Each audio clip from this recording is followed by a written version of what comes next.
নমস্কার বন্ধুরা, আমি অনির্বাণ চক্রবর্তী আপনাদেরকে স্বাগত জানাই আমার চ্যানেল পাঠশালাতে। তো আজকে যে আলোচনাটা আমরা করতে চাইছি সেটা হচ্ছে এই ব্যাপার নিয়ে যে গত সপ্তাহে আমরা দেখেছি ভারতীয় স্টক মার্কেট বেশ কিছুটা বেড়েছে।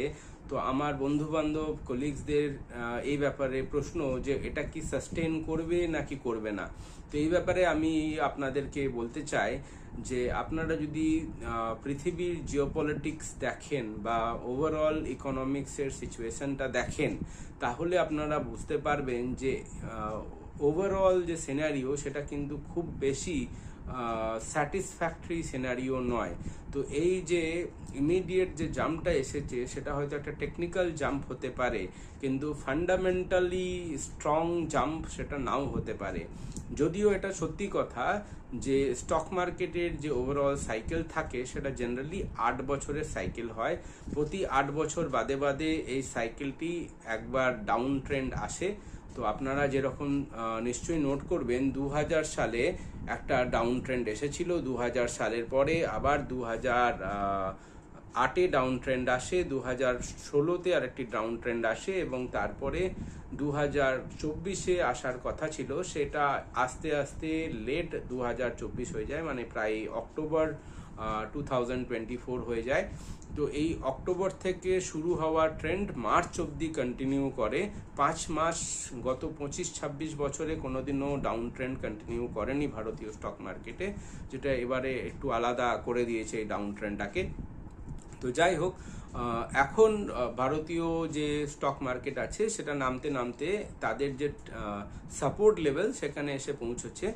কিন্তু এটা কি আগে এখান থেকে যে রিকভারিটা শুরু হয়েছে সেটা কি থাকবে? যদি আপনারা ওভারঅল লং টার্ম ট্রেন্ড দেখেন, যে 8 বছরের সাইকেলকে যদি আপনারা সত্যি বলে মানেন, তাহলে এটা ধরতেই পারেন যে হ্যাঁ, এটা কন্টিনিউ করবে। কিন্তু আপনি যদি ওভারঅল জিও পলিটিক্স দেখেন, তাহলে এখন যা সিচুয়েশন দাঁড়িয়ে আছে, ট্রাম্প আমেরিকা ফার্স্ট পলিসি নিয়েছে, সবকিছু আগে আমেরিকাতে হতে হবে, আমেরিকার যে চাহিদা সেটা আগে পূরণ হতে হবে, আমেরিকার যে ইচ্ছে সেটাকে প্রথমে রাখতে হবে। এই যে চিন্তা ট্রাম্পের, তার জন্য তার বন্ধু দেশদেরকেও আমেরিকা দূরে সরিয়ে দিচ্ছে ধীরে ধীরে। তারা রাশিয়ার সাথে কথা বলছে, ইউক্রেনের হাত ছেড়ে দিল যুদ্ধের মাঝে। তারা অস্ট্রেলিয়া বলুন, ইউরোপ বলুন, জাপান বলুন, এদেরকে বলছে তোমাদের ডিফেন্সের খরচা বাড়াও, আমেরিকা তোমাদেরকে আর ডিফেন্স আমব্রেলা দিতে পারবে না। যদি আমেরিকা ডিফেন্স আমব্রেলা নাও, তার বদলে তোমরা আমাকে টাকা দাও। তারা মেক্সিকো আর ক্যানাডাকে বলছে তোমাদের দেশ থেকে আমাদের দেশে অনেক ইললিগাল ইমিগ্রেন্টস আছে, তাদেরকে হয় থামাও, না হলে তোমাদের দেশ থেকে আমাদের দেশে যা জিনিস আসে তার উপরে ট্যারিফ বসাবো। তো এই সমস্ত ঘটনাচক্রের জন্য যেটা হতে যাচ্ছে, যে আমেরিকান সিটিজেনরা যারা কিনা ভোগ বিলাসে বিশ্বাসী, যাদের পুরো আমেরিকার যে ইকোনমি, তার যে জিডিপি, তার ধরতে পারেন অলমোস্ট 80% হচ্ছে কনজামশন নির্ভর, সেই কনজামশনের ওপরে একটা বড় আঘাত আসতে চলেছে। কারণ ট্যারিফ যদি বাড়ে, তার ট্যারিফ মানে কি? গভর্নমেন্টের ট্যাক্স কিসের ওপরে? না, যেটা ইম্পোর্ট হচ্ছে। ইম্পোর্ট মানে যেটা আমদানি হচ্ছে। তো আমেরিকা তো বেশি জিনিস বানায় না, আমেরিকা সমস্ত জিনিস বাইরে থেকে আমদানি করে। আর আমেরিকান যারা বিজনেসম্যান, তারা পুঁজি দেয় বাইরে ফ্যাক্টরি ক্রিয়েট করতে, সেই ফ্যাক্টরিতে মাল তৈরি হয় সস্তার শ্রমিক দিয়ে। যার আমেরিকান শ্রমিকরা তো সস্তায় আসবে না, কারণ তাদের যথেষ্ট টাকা আছে, তারা ডিমান্ডও যথেষ্ট করবে। তো সস্তার শ্রমিক বাইরের দেশে যেখানে পাওয়া যাবে, বিশেষ করে এতদিন চায়নাতে পাওয়া যেত, সেই কারণে চায়নাতে ফ্যাক্টরি তৈরি হয়েছে, এবং সেখান থেকে যে মালগুলো আসে তার উপরে যদি আমেরিকা ট্যারিফ বসায়, তাহলে আমেরিকান সিটিজেনদের যে রোজকার চাহিদা জিনিসের, তার উপরে একটা প্রভাব পড়বে, কারণ জিনিসের দাম বাড়বে। তো এই জিনিসের দাম যদি বাড়ে, তাহলে আমেরিকান স্টক মার্কেট কিন্তু একটু হলেও বেসামাল হবে। কারণ হচ্ছে যে স্টক মার্কেটের সাথে একটা ইনভার্সলি প্রপোর্শনাল রিলেশনশিপ আছে ইন্টারেস্ট রেটের। ইন্টারেস্ট রেট যখন বাড়ে, স্টক মার্কেট তখন নামে সাধারণত, বা ধীরে বাড়ে। আর স্টক মার্কেটে যখন বাড়ে, তখন দেখবেন যে ইন্টারেস্ট রেট নামতে থাকে।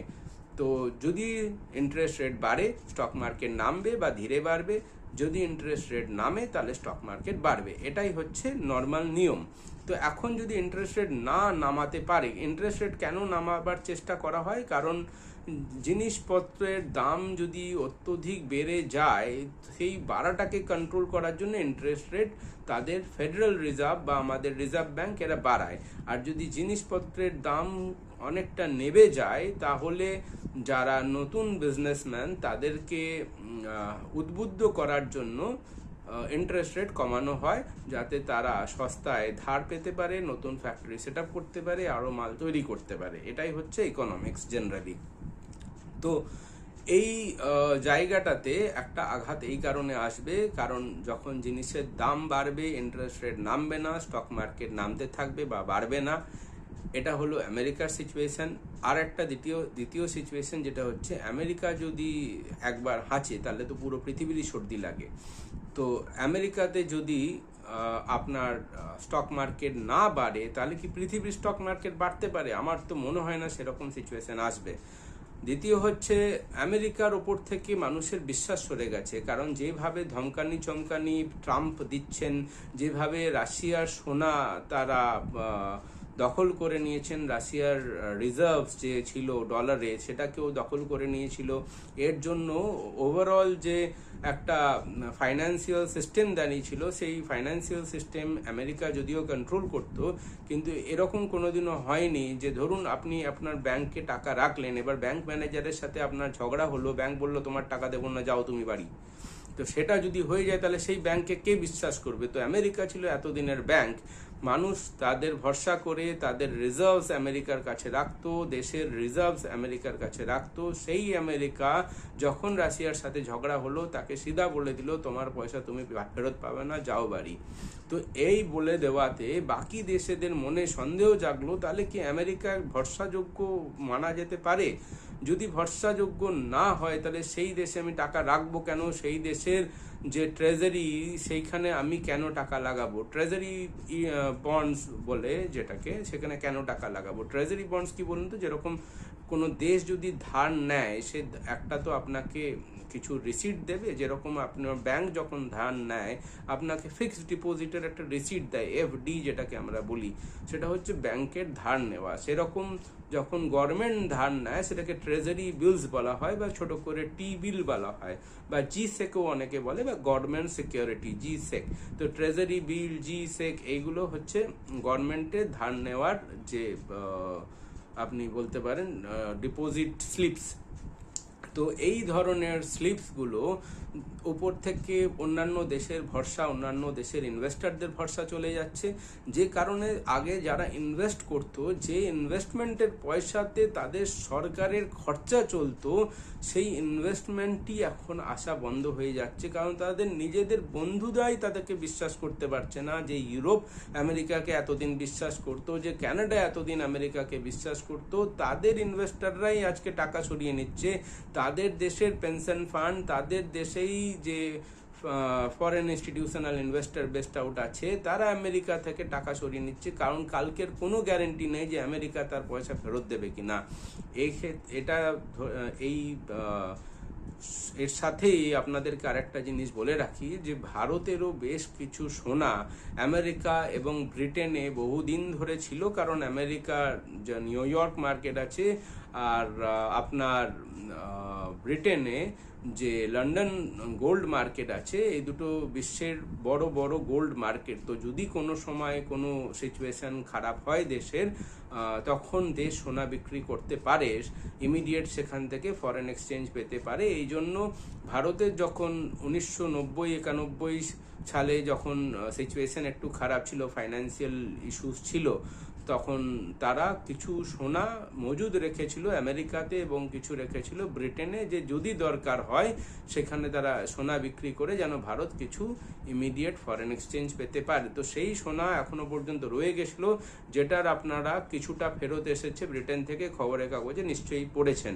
তো খবরের কাগজে পড়ার পরে এটাও সেইভাবে হয়তো প্রচলিত হয়নি বা খবরে আসেনি যে আমেরিকার থেকেও সোনা ফেরত চাওয়া হয়েছিল, কিন্তু আমেরিকা না বলে দিয়েছে ভারতকে যে তোমরা আমাদের দেশ থেকে সোনা ফেরত নিয়ে যেতে পারবে না, আমাদের কাছেই থাকবে, তোমরা ইচ্ছে করলে বিক্রি করে দিতে পারো আমাদেরকে, কিন্তু আমরা তোমাদের সোনা তোমাদেরকে দেব না, তোমরা চাইলে আমাদের থেকে দাম নিয়ে নিতে পারো বা এখানে আমাদের মার্কেটে বিক্রি করতে পারো, কিন্তু সোনা ফেরত নিয়ে যেতে পারবে না। সোনার ওপরে কেন ওদের এত আগ্রহ? কারণ সোনাই হচ্ছে একটা কারেন্সি স্ট্রেংথ দেয়। সোনা তো আর ছাপা যাবে না, কিন্তু কারেন্সিকে ছাপা যায়, সেই কারণে সোনার ওপরেই বেসিস করে একটা কারেন্সি স্ট্রেংথ আছে। তাই আমেরিকা সোনা ফেরত দিতে চায় না। তো এই ফেরত না দেওয়ার জন্যে রাশিয়ার যে ফরেন এক্সচেঞ্জ সেটাকে কবজা করে নেওয়ার জন্য এবং পৃথিবীতে সব দেশের ওপরে ট্যারিফ লাগাবার জন্য আমেরিকার ওপর থেকে মানুষের ভরসা সরে যাচ্ছে। এর ফলে ট্রেজারি বন্ডসে বা G-6-এ মানুষ পয়সা লাগাতে চাইছে না বা অন্যান্য দেশ পয়সা লাগাতে চাইছে না। এর ফলে যেটা হচ্ছে, আমেরিকার যে ডলারের ডিমান্ড সেটা ধীরে ধীরে ধীরে ধীরে নামছে। ডলারের ডিমান্ড নামছে, আমেরিকাতে ইনভেস্টমেন্ট যাচ্ছে না, এবং এই পরিস্থিতিতে মানুষ টাকা রাখবে কোথায়? মানুষ যদি টাকা রাখে, সে চায় এমন একটি জায়গা, এমন একটি দেশ যেখানে সিস্টেম আছে, যেখানে গভর্নমেন্ট ঠিক মতন ফাংশন করে, যেটা আপনারা ফার্স্ট ওয়ার্ল্ড কান্ট্রি বলতে পারেন। তো সেই রকম দেশ বা যেখানে সর্বদা পিস থাকে বা শান্তি থাকে, কখনো যুদ্ধ হয় না বা কেউ আক্রমণ করতে যায় না, কারণ সে নিজেই প্রচণ্ড শক্তিশালী। তো আমেরিকা ছিল এতদিন সেই দেশ, কিন্তু দ্বিতীয় অল্টারনেটিভ পাওয়া মুশকিল। তো সেই কারণের জন্যে যারা ইনভেস্টার তারা এখন ক্যাশের ওপরেই বসে থাকছে, কিন্তু ইনভেস্টমেন্ট করতে চাইছে না। এই পরিস্থিতিতে যারা আমেরিকান ইনভেস্টার তারা আবার ডোনাল্ড ট্রাম্পের কাছ থেকে ধমক খেয়েছিলেন যে বাইরে তোমরা কেন এত টাকা লাগাচ্ছ, সব টাকা দেশে ফেরত আনো। যে কারণের জন্য ভারতবর্ষে এই সেল অফটা হলো গত 5 মাস ধরে। যে যারা এফআইআই ছিল, যারা আমেরিকান এফআইআই ছিল, তারা ডোনাল্ড ট্রাম্পের ধমক খেয়ে যা ছিল ঘটি বাটি বিক্রি করে এখান থেকে টাকা ফেরত নিয়ে গিয়ে আমেরিকাকে ট্রাম্পের কাছে গিয়ে বললেন, প্রভু আপনার যে আপনি যে আমাদেরকে দায়িত্ব দিয়েছিলেন সব কিছু ফেরত নিয়ে আসার, আমরা সেটা নিয়ে এসেছি। এবং ডোনাল্ড ট্রাম্প যদি কাউকে 5 টাকা বলে, তো সে 10 টাকা ফেরত নিয়ে গিয়ে দেখিয়েছে ডোনাল্ড ট্রাম্পের সামনে সে ভালো হতে চেয়েছে। সেই কারণের জন্যে ইন্ডিয়াতে গত 25 বছর যেটা হয়নি সেটা এই বছরে হলো। 5 মাস ধরে টানা ইন্ডিয়ান মার্কেট ডাউন ছিল। তো সে যাই হোক, এখন যখন কোনো সিনারিও পাচ্ছে না এফআইআইরা যে টাকা রাখবো কোথায়, এই সিচুয়েশনে কিছু কিছু এফআইআই সাহস করে ইন্ডিয়ান মার্কেটসে আবার কিছু টাকা রেখেছে, যে কারণের জন্য গত সপ্তাহে আপনারা একটু বাউন্স ব্যাক রেখেছেন। কিন্তু এই বাউন্স ব্যাকটা, এটা সবসময় জেনে রাখবেন, শুধুমাত্র একটা টেকনিক্যাল বাউন্স ব্যাক। ইমিডিয়েটলি কোনো লং টার্ম ট্রেন্ড এখান থেকে শুরু হচ্ছে বলে আমার মনে হয় না। ইন্ডিয়ান মার্কেট যদিও রিকভার করে, সেই রিকভারিটা ডাব্লু শেপেড রিকভারি হবে, ভি শেপেড রিকভারি হবে না। ডাব্লু শেপেড মানে কি, প্রথমে নামবে, তারপরে অল্প একটু বাড়বে, তারপরে আবার অল্প নামবে, তারপরে যে পুরোপুরি বাড়াটা বাড়বে। তো এখন যে নামাটা সেটা কমপ্লিট হয়েছে। এই যে বাড়াটা, সেই বাড়াটা প্রথম যে গত সপ্তাহে বারটা দেখেছেন, এটা ডাব্লুর প্রথম ধাপটা হয়েছে। আবার সেই ধাপটা আবার নামবে, তারপরেই কিন্তু পুরো রিকভারি স্টার্ট হবে। আর এই প্রসেসটা রাতারাতি হয় না, এই প্রসেসটাতে সময় লাগে, একটা টাইম কারেকশন লাগবে। এই টাইম কারেকশনটা 1 মাস 2 মাসের নাও হতে পারে, সেটা 5-6 মাস বা 1 বছরেরও হতে পারে। সেই কারণে আপনাদেরকে আমার সাজেশন যে স্টক মার্কেটে নিশ্চয়ই ইনভেস্ট করুন, কিন্তু স্টক মার্কেটকে একমাত্র ইনভেস্টমেন্ট অপশন হিসেবে দেখবেন না। আমাদের যারা আমাদের আগে, আমাদের গুরুজনরা যারা এতদিনের এক্সপিরিয়েন্স লোক ছিল, তারা সবসময়তেই ওল্ড ইজ গোল্ড যে কথাটা প্রচলিত আছে, তাদের চিন্তাধারাকেও আমাদেরকে সম্মান জানানো উচিত। তো তারা যেভাবে ইনভেস্টমেন্ট করতো, আজকালকার ইয়াং জেনারেশন সেটা থেকে অনেকটা দূরে সরে এসেছে। আমি দেখি আমার অনেক বন্ধু বান্ধব আছে, অনেক ইয়াং জেনারেশনদেরকে আমি দেখি হাতে মোবাইল নিয়ে মেট্রোর মধ্যেও শেয়ার ট্রেডিং করে। তো কারোর কাছে যদি 10,000 টাকা থাকে, 20,000 টাকা থাকে, সেটা দিয়েও তারা শেয়ার ট্রেডিং করে। যদিও 10-20 হাজার টাকাতে বিশেষ কিছু আপনি করতে পারবেন না, কিন্তু চার্জেসে বা আপনি যদি বেশি পয়সা ধার করে আপনি কিছু জিনিস কেনেন আর 7-8 দিনের মধ্যে যে পয়সা ফেরত দিতে হয় সেটা যদি না দিতে পারেন, উল্টে আপনার লস হওয়ার সম্ভাবনা বেশি থাকে, তাতে ক্যাপিটাল ইরোশন হতে পারে। কিন্তু খুব একটা বেশি ফায়দা 10-20 হাজার টাকাতে আপনি স্টক মার্কেটে গিয়ে করতে পারবেন না। তো হাতে যদি মিনিমাম 5-10 লাখ টাকা আপনার না থাকে অনেক কনসিস্টেন্ট বেসিস, যেটাকে আপনি ছেড়ে রাখতে পারবেন, তাহলে স্টক মার্কেট থেকে দূরে থাকাই ভালো। এবং হাতে যদি টাকা থেকেও থাকে, তাহলেও স্টক মার্কেট আপনার ইনভেস্টমেন্টের একটা পার্ট হতে পারে, পুরো হোল হতে পারে না। তো আগে যে চিন্তা ছিল সেই চিন্তাতেই যদি ভরসা রাখেন, তো তাহলে সোনা রূপো কেনা যথেষ্ট বুদ্ধিমানের কাজ হবে। এবং তার সাথে সাথে ফিক্সড ডিপোজিট করা বা পোস্ট অফিসের এমআইএস স্কিম করা বা রিয়েল এস্টেটে কিছু ইনভেস্ট করা, এগুলো যথেষ্ট বুদ্ধিমানের কাজ হবে। কারণ আমাদের পোর্টফোলিও ডাইভার্সিফিকেশন করা উচিত। শুধুমাত্র স্টক মার্কেটের ওপরে ভরসা রেখে আমাদের পোর্টফোলিও সাজানো কোনো সময়তেই উচিত হবে না। আর যারা মিউচুয়াল ফান্ড ইনভেস্টর, তাদের জন্য বলে রাখি যে মিউচুয়াল ফান্ডে হ্যাঁ হতে পারে আপনি লং টার্মে আপনার অ্যাভারেজ আউট হচ্ছে, কিন্তু যদি স্টক মার্কেট পারফর্ম না করে তাহলে আপনার মিউচুয়াল ফান্ড পোর্টফোলিও পারফর্ম না করতে পারে। যদি স্টক মার্কেট আপনার ধরুন 2 বছর, 1 বছর, 1.5 বছর যাই পিরিয়ড হোক, তাতে যদি পারফরমেন্স না দেয়, তাহলে আপনার যদি এসআইপি সিস্টেমে চলেন, তাহলেও আপনার কিন্তু রিটার্ন না আসতে পারে। আপনার অ্যাভারেজ আউট হচ্ছে, আপনি ভালো দামে আপনি ইউনিটস পাচ্ছেন ডেফিনেটলি, কিন্তু রিটার্ন তখনই আসবে যখন আপনার ভবিষ্যতের ইউনিটের দাম আজকের ইউনিটের থেকে বেশি হচ্ছে।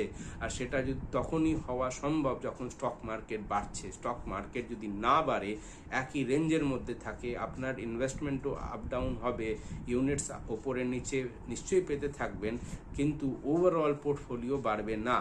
সেই জন্যে এখন আমাদের সুযোগ এসেছে যে আমরা সেই ধরনের ইনভেস্টমেন্টে মন দিই যেটা এতদিন দিয়ে আসেনি।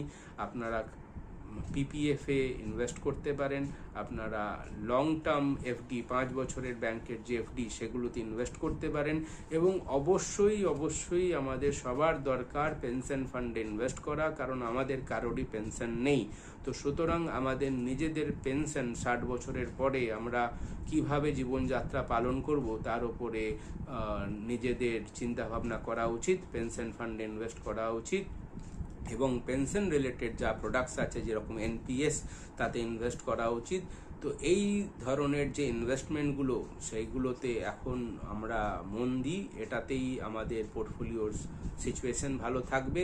মেবি জুন জুলাই মাসে আবার আপনারা রিভিউ করতে পারেন, কিন্তু ততদিন পর্যন্ত কনজারভেটিভ ইনভেস্টমেন্টস সেগুলো ভালো হবে। যদি স্টকে আপনারা ইনভেস্ট করতে চান, তাহলে সেই ধরনের স্টকে ইনভেস্ট করুন যেখান থেকে ডিভিডেন্ড পেমেন্ট আসতে পারে। যেরকম আমি কয়েকটি স্টকের নাম বলতে পারি, যেরকম পাওয়ার ফাইন্যান্স কর্পোরেশন আছে, রুরাল এনার্জি আরইসি, যেটা রুরাল এনার্জি কনজামশনের যে স্টকগুলো, এইগুলো ওপরে আপনারা ভরসা করতে পারেন। আরইসি ওপরে ভরসা করতে পারেন, আপনারা কোল ইন্ডিয়ার ওপরে ভরসা করতে পারেন, আপনারা জি শিপিংয়ের মতন স্টকের ওপরে ভরসা করতে পারেন। এগুলো খুব হাই ডিভিডেন্ড ইল্ডিং স্টকস। তো এই ধরনের স্টক আপনার খুব বেশি নামবেও না, আর নামলেও এটা ধীরে ধীরে নামে। তো আপনি যদি অ্যাভারেজ আউট করে করে এই ধরনের স্টককে কিনতে পারেন, ভালো পোর্টফোলিও বানাতে পারেন, আগে এর থেকে স্টেবল গ্রোথও পাবেন এবং কনসিস্টেন্ট ডিভিডেন্ড পেতে পারেন 5-7% রেঞ্জে, যেটা প্রায় এফডির সমান ডিভিডেন্ড আপনাকে দেবে। তো সুতরাং এই ধরনের ইনভেস্টমেন্টে আপনারা এখন জুন পর্যন্ত নিজেদেরকে মনোনিবেশ করুন। জুনের পরে যখন মার্কেট একটু স্টেবল হবে, ডোনাল্ড ট্রাম্পকে মানুষ আরও বেশি বুঝতে পারবে, যখন দেশ আরও বেশি, বাকি দেশরা আরও বেশি বুঝতে পারবে, তখন হয়তো আবার রিভিউ করতে পারবেন যে আগে কী ধরনের ইনভেস্টমেন্ট করা যায়। কিন্তু ততদিন পর্যন্ত পিপিএফ, সোনা, রূপো, এনপিএস, ফিক্সড ডিপোজিট, এমআইএস, এগুলোই আপনাদের ইনভেস্টমেন্টের জায়গা, এবং তার সাথে অবশ্যই পেনশন ফান্ড এবং ডিভিডেন্ড ইল্ডিং স্টকস। ধন্যবাদ।